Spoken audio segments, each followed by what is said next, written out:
Well, hey there, and welcome back to the Pilates Business Podcast. I'm Seran Glanfield. I am your business coach, ex-Pilates teacher, massive studio owner, cheerleader, and your go-to guide for building a sustainable and profitable boutique fitness business that also fulfills you and excites you and energizes you. I mean, this is why you get into entrepreneurship in the first place, right? Because you want to make an impact, you have an idea about how you want that to look, and you want to be able to enjoy it and live well because of it, right? So that's what I'm all about when I help my studio owners build and grow their business. And here on the Pilates Business Podcast, as you know, we talk about everything that goes into building a strong studio. And today's topic is one that I love talking about because when you get this right, it can literally transform your bottom line, your profit, without working harder or adding more to your to-do list or to your already packed schedule. And so I want to talk a little bit about what we're looking at this time of year and as we look towards the end of the year, right? And that means that we want to make sure that we are maximizing revenue and profit in Q4. And before you go thinking, oh, that just means running a Black Friday sale, hang tight because this episode goes way beyond. This is about understanding the very unique dynamics and ins and outs of the last 90 days of the year and then using them to your advantage. Because I think this is one of the most powerful times of the year. In fact, I see studio owners often making up to 40% of their annual revenue from this quarter alone. But that is only possible when you plan for it. And the reality is that we come out of this summer season excited for the fall, and we see an upswing in terms of engagement and activity often in September. And then by the time the holidays kind of come around, they often take us by surprise and we're often unprepared or trying to sort of duct tape together last minute promotions or marketing campaigns, also while juggling perhaps a changing schedule, subs, client cancellations, and obviously all of the, average holiday chaos that is happening in your life outside of the studio, right? But that doesn't have to be the way it is. Instead, when you're thoughtful and prepare ahead of time and have a strategy for the season, one that is designed to both bring in new leads, keep your existing clients engaged, and also protect your time, energy, and profit, that's when things start to look a little better for you and your business today, too, I should say. And that's what we're unpacking today for you. And we talk about this inside of my Thrive business coaching program. We've been talking about it actually for a few weeks already. And so every year it's really important to not wait until the last minute when it comes to your Q4 game plan. I'm a big believer in being prepared, in planning ahead and thinking ahead. And I get how challenging that can be when you're also juggling a lot of different things, which is why having a program like Thrive as your kind of backup, as the support that you need and the structure and the framework that you need to keep looking at the right things in your business. Now, one of the problems that we see when it comes to Q4 and why that profit often just sort of, even although we might see it tick upwards or revenue tick upwards, we often are not optimizing, and we do allow quite a lot of profit and revenue to slip through your fingers because it does often sneak up on us, right?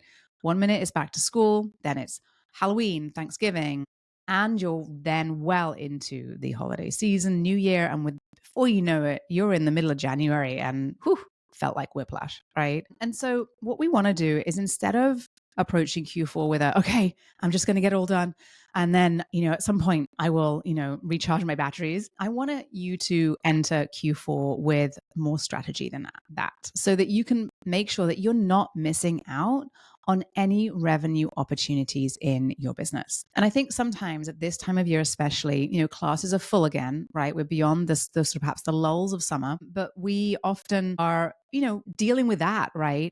And so without a plan, we can often let the Q4 and all of the opportunity that comes with it sort of slip away and often leaving money on the table in the process. So Q4 isn't just about surviving the holiday season. It's actually an opportunity to obviously generate revenue, but also create momentum that carries you into the new year. And so that you're starting that year strong, that you're starting the year, already thinking ahead and not just sort of hanging on by a thread after what might be a bit of a busy holiday season for you. Okay. So when it comes to how can we make the most of Q4, I'm not even going to give you an opportunity to make you guess what it is that I'm going to talk about first. Of course, my favorite topic, and that is marketing, because this is where I see, honestly, studio owners either shine or struggle.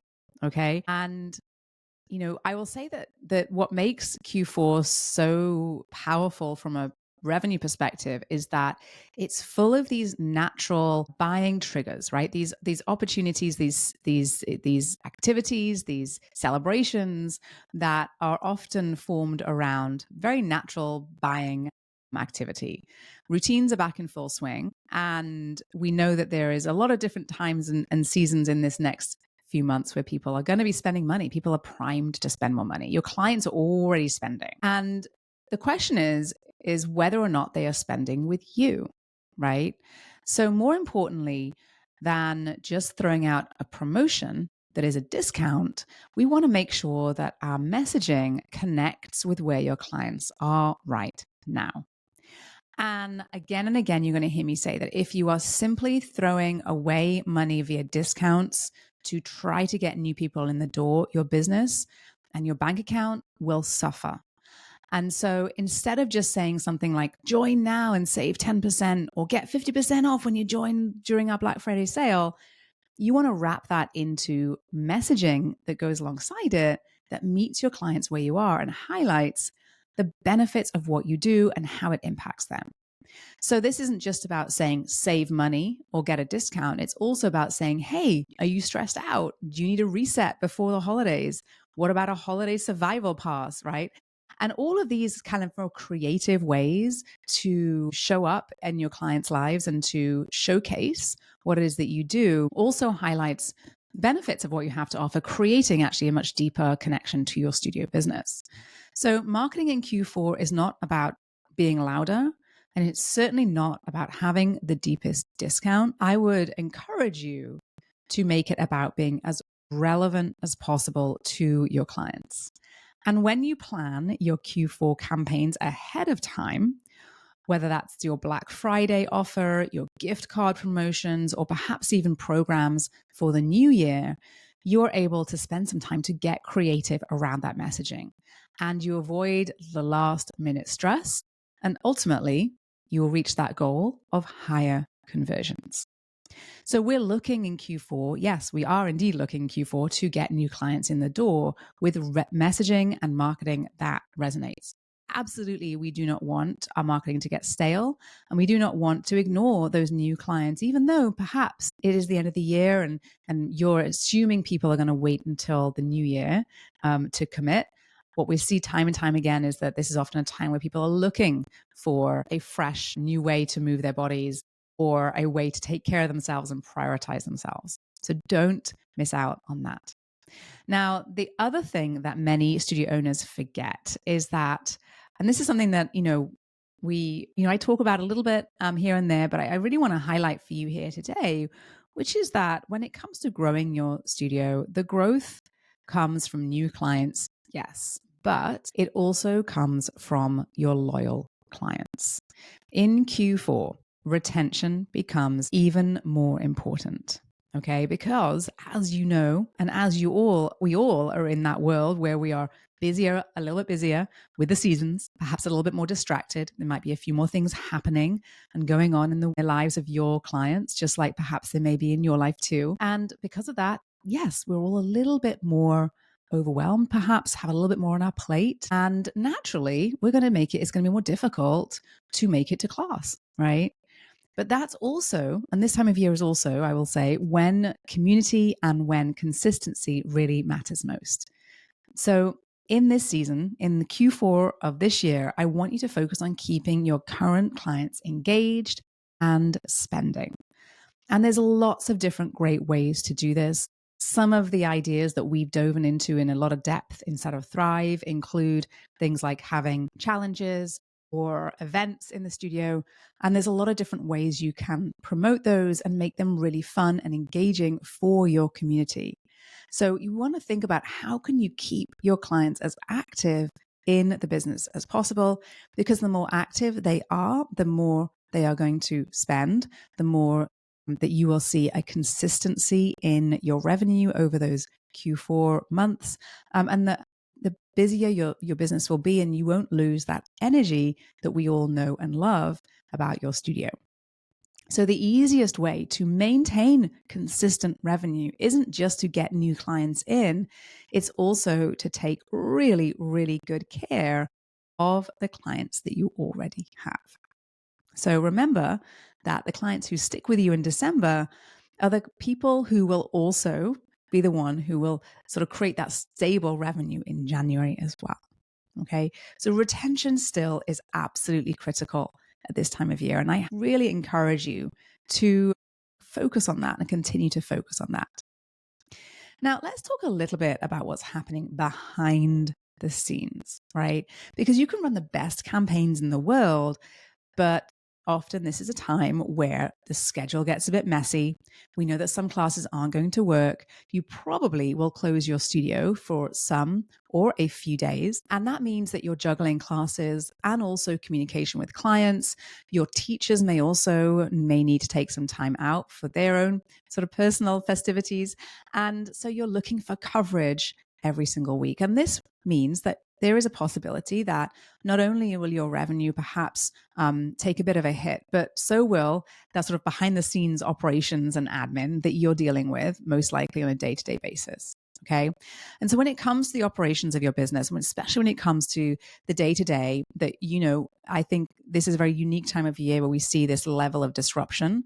I want you to just be really, really clear on a few things. Number one is when it comes to your schedule, we want to make sure that you are aligning your schedule with your demand that you have from your clients, that what you're delivering in terms of classes and class times matches what it is your clients want. And this means not necessarily that you're going to cut classes because the studio is closed or because it's Thanksgiving, but that you might actually add some classes here and there as well to make it more accessible around the holiday season. Okay. You also want to make sure that you're looking at and reviewing perhaps what you did last year, and even taking the time to have a quick think about, did that work? Did it make sense? Does it make sense to do that the same thing this year? How has your studio changed? How has your client demands changed? What are they looking for from you this year? Perhaps might be different from last year. So review what happened last year and the year before, and think about how you can use that information and apply it to what you want to do this year. And then finally, we also want to encourage you to use as many different ways to communicate any changes with your clients as possible. The worst thing you can do is have a client show up for class they thought was happening, and then they find the studio closed, right? What a feeling that would be. So we want to make sure that you are communicating with your clients clearly about changes in the schedule, new classes you might add as one-off events for the season, perhaps any themed classes you might be hosting, so that your whole community is in the know and able to fully participate. Now, how do you know which classes are the ones to keep and which classes are the ones to drop? Well, you're going to want to go and check out your revenue per class data and have a look at your attendance and have a look at what that revenue number looks like from a class perspective, because we want to make sure that not only are we looking at driving business through new client acquisition as well as retention, but that we're also protecting your profit by being really, really smart about where your expenses are at this time of year. And so now is the time to think ahead and to look ahead at the schedule, at potential challenges that you might find pop up in terms of subs, et cetera, so that you can plan ahead and your team is very aware of what you have going on. Now is the time to perhaps map out some of those promotions, the communication plan, and also think about how you want to communicate to your team about those promotions and the plan for your schedule as well. You don't want to be drowning come the end of November or the middle of December. I want you to enjoy the holiday season too, right? So now is the time to take a little bit of time to plan and prepare. Okay. And so I also want to just, in that same kind of mindset, encourage you to start to think about the next year. And I know we are not quite even fully into Q4 yet. However, I do, like I said at the beginning of the episode, I like to plan ahead. I like to help you plan ahead. And so I want you to think about, okay, as you enter into the end of this year and head into January, what is it that you want that January to look like? So the sooner you can plan and map out your Q4, the sooner that you can invest your time and perhaps some of those brainstorming and business planning sessions to think about the beginning of next year and beyond. Because if you wait until January to figure out your New Year plan, that means you're going to be starting from behind. And I'd much prefer if you hit the ground running, energized and excited and ready to go. So now is the time to lay the foundation, okay? In Q4, get those new leads in, warm up new leads for January, engage your clients, and prepare your schedule. And then as that season comes, the New Year season, I should say, comes in, you'll be ready with when the rush hits and not scrambling to catch up. Okay, so let's recap your Q4 Profit Playbook. Number one, marketing comes first. Absolutely, this time of year, there's a lot of noise, which is why you want to make sure that your marketing messaging is relevant to your clients and what they are dealing with in their lives. Try to align your offers with that seasonal buying behavior. And I really, really, really encourage you to map out and plan out and to even schedule any promotions you plan to run now. That said, don't forget that revenue is driven by retention. So I encourage you to also keep your current clients engaged and excited about their activity, their movement practice and activities with you. We want to make sure they continue to feel valued, a part of your community, and make sure you're perhaps thinking about the various touch points that you can use to develop that sense of connection with them, and perhaps sprinkle in some, festive challenges and events throughout this season as well. And then finally, don't forget about the operations. This is where you want to protect your profit. So track the data that matters. Make sure you've got systems and processes in place that is going to support your business in Q4. And then, yes, I would encourage you to plan ahead, not just for the holidays, but for the new year. Trust me, your nervous system will thank you for it. So the truth is that Q4 does not have to be chaotic. And it does not have to be all about discounts. It can actually be your most profitable, impactful, and perhaps fun quarter of the year, right? But only if you approach it with strategy. And if you want to build a business that is thinking ahead, that is prepared to take advantage of all of the opportunities that every season brings, that every quarter brings, then I'd love to invite you to check out Thrive, my business coaching program for boutique fitness studio owners who want to grow smarter and not just work harder. So inside Thrive, you'll get the systems, the strategies, and the support to streamline your operations, level up your marketing, and to finally create a business that doesn't depend on you doing everything. You can go to spring3.com/thrive to learn more. And let's make Q4 your best yet. You've got this. I'll speak to you soon.